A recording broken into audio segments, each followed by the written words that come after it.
En Punto Final, una denuncia donde se veía claramente la venta de certificados en las escuelas a través de las redes sociales y el WhatsApp. A partir de esa denuncia, una directora de un colegio de Comas se comunicó con nuestro compañero Jorge Det, quien tiene a su cargo esta investigación.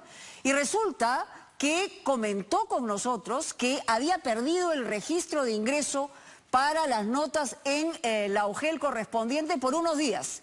Y en esos días se habían expedido 138 certificados. Pero no solamente vamos a compartir con ustedes ese testimonio y esa denuncia para ver la vulnerabilidad que puede haber en este acceso, sino también las amenazas y cómo al equipo de Punto Final nos llegó toda la información de RENIEC con nuestros datos. Es decir, la porosidad de llegar a los datos a través de huellas digitales, de firmas y la vulnerabilidad que hay sobre los datos personales. Atención con este reportaje porque usted también podría ser víctima de él. Mira, la primera que me llegó fue a las 10:02, o sea, terminando el programa. Esta es la oficina de Punto Final en Latina Televisión. Estamos a punto de dar con el rastro inicial de quienes están tras las amenazas de muerte a un equipo periodístico de este programa conducido por Mónica Delta. Ayer han buscado, desde el mediodía han hecho 4 búsquedas, esta señorita, el DNI de Mónica Delta. Lo que descubrimos además lo dejará impactado porque sus datos personales, así como le pasó a la conductora de este programa, pueden estar siendo expuestos abiertamente sin ningún tipo de control. Noviembre 27, Percy Team, owner, o sea, administrador. Esa es la hora que me lo mandan. Administrador del grupo. Mira, al ver este reportaje del día domingo, pienso de que esto es algo muy grande, inclusive desde el ministerio.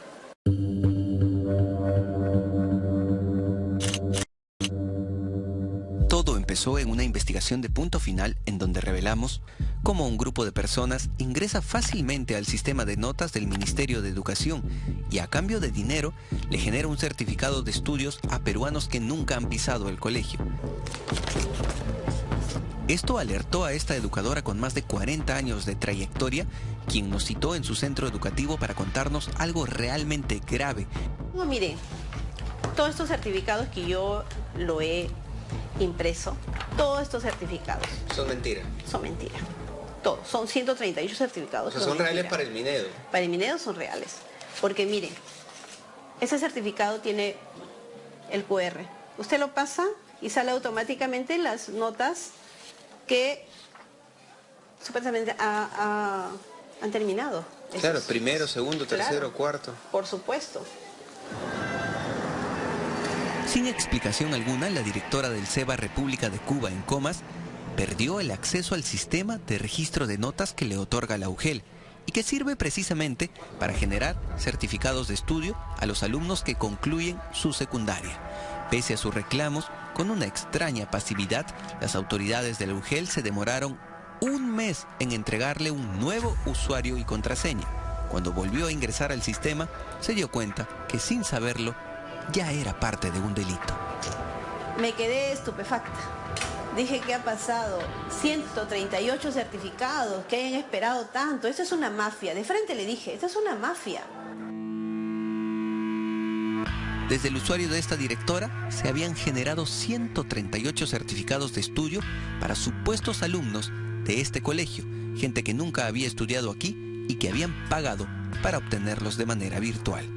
Se han puesto las notas que han querido. Las que han querido. Usted se fija ahí, tienen buenas notas. Claro, 18, 17. Ni siquiera mis estudiantes que permanecen aquí, están todo el año, tienen esas notas, ¿no? O sea... Cada uno de estos certificados vale en promedio 200 soles. Aquí hay 138. Es decir, en apenas un mes, la persona que vendió certificados de colegio con el usuario de esta docente generó más de 27.000 soles. 27.000 soles en un solo colegio en 30 días. Negocio redondo.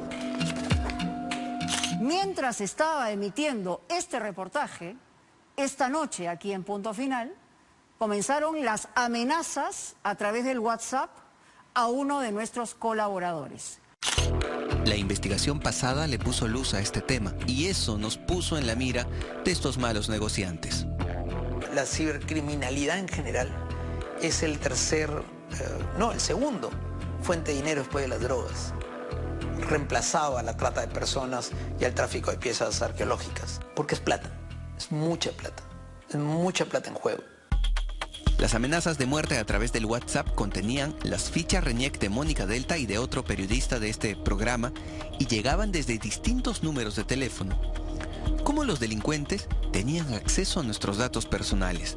¿Tan fácil es conseguir en nuestro país la ficha RENIEC de todos los peruanos?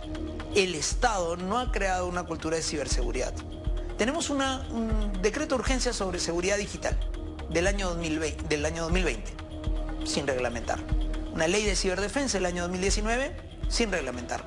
Pregunta cuál es la política del Estado en tema de ciberseguridad, no existe. ¿Cuál es la política del Estado en materia de ciberdefensa? Hay que buscarla. ¿Por qué? Porque hemos quedado y nos gana el día a día.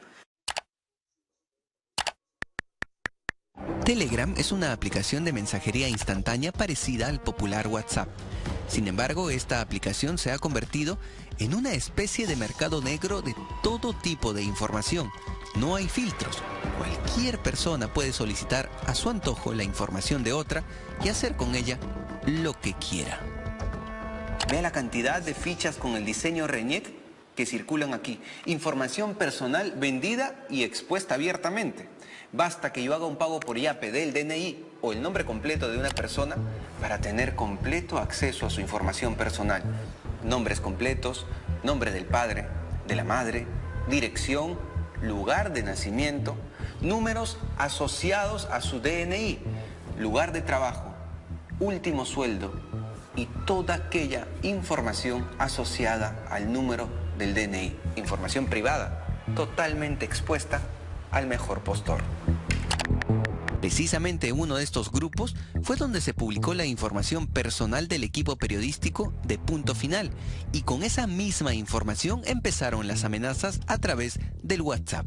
¿Quién cuida y protege los datos personales que se consignan en RENIEC? ¿Cómo es posible que la información sea tan expuesta y que se venda incluso a través de Telegram, por ejemplo? Podríamos decir un presunto uso indebido por parte de los usuarios que tienen este acceso a la base de datos, un acceso de por sí limitado a esta base de datos.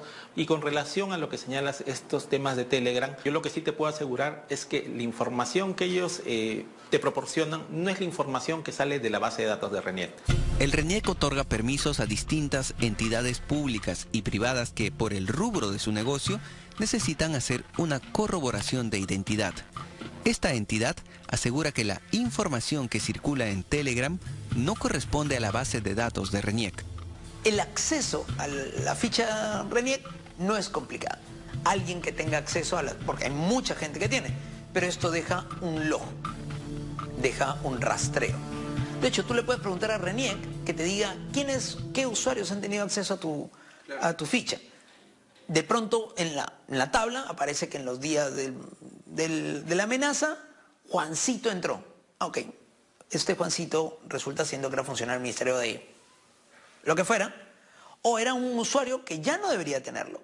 Y entonces ahí tiene una responsabilidad de la entidad de no eliminar al usuario que ya no había pagado, que no tenía convenio.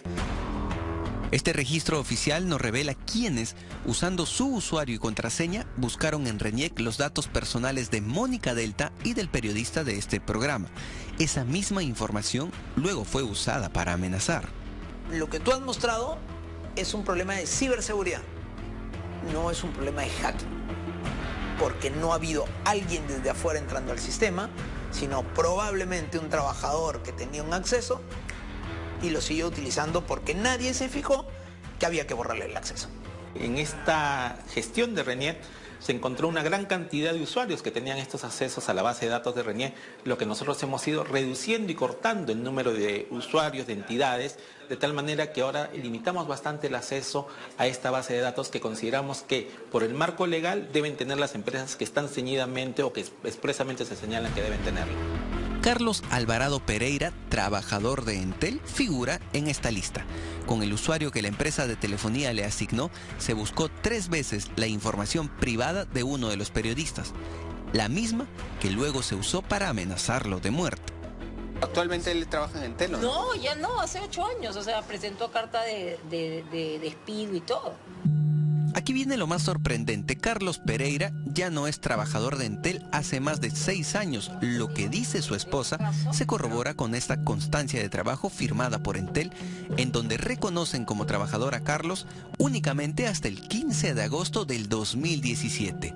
Entonces, ¿quién usa su usuario para exponer información privada de las personas? ¿Por qué la empresa mantiene activo el usuario de este hombre si ya no pertenece a su planilla hace más de 6 años? Tengo entendido por lo que me dices que no es la primera vez que tiene... No, no es la primera vez, pero nunca por denuncia de muerte, o sea, esa es otra cosa, sino por un tema de usuarios. Nosotros buscamos una entrevista oficial con Entel, pero se negaron a declarar, asegurando que todo está en proceso de investigación y que recién ahora, después de 6 años, eliminaron el usuario de Carlos. ¿Qué está haciendo RENIEC para poder salvaguardar los datos de todos los peruanos y esto no siga ocurriendo finalmente? Lo que nosotros hacemos es colocar tramas, o sea, que se vea la trazabilidad del documento, y estas tramas que aparecen en el papel, aparece el número del DNI de la consulta, la hora que yo efectué la consulta, y también estamos trabajando en mecanismos de autenticación dactilar, autenticación de biometría facial, que nos permita tener mucho más controles que los que ahora tenemos y de todas maneras garantizar esa seguridad de la información. ¿Cuántos usuarios tienen acceso a nuestra información? ¿Cuántas empresas irresponsables no generan el control sobre los usuarios que ellos mismos les otorgan a sus trabajadores?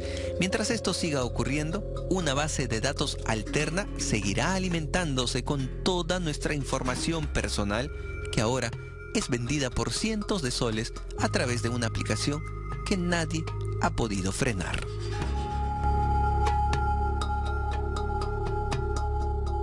Bueno, queda expuesto, queda claro lo que ha dicho Jorge Dec, la vulnerabilidad es evidente y no tiene que ver con necesariamente nosotros mismos. Nosotros probablemente pisemos callos, vamos a seguir haciendo denuncias. Normalmente en este oficio hay amenazas, pero lo importante aquí es el acceso que tengan personas de mal vivir vinculadas a mafias de los datos personales del ciudadano de a pie. En eso hay que estar muy atentos.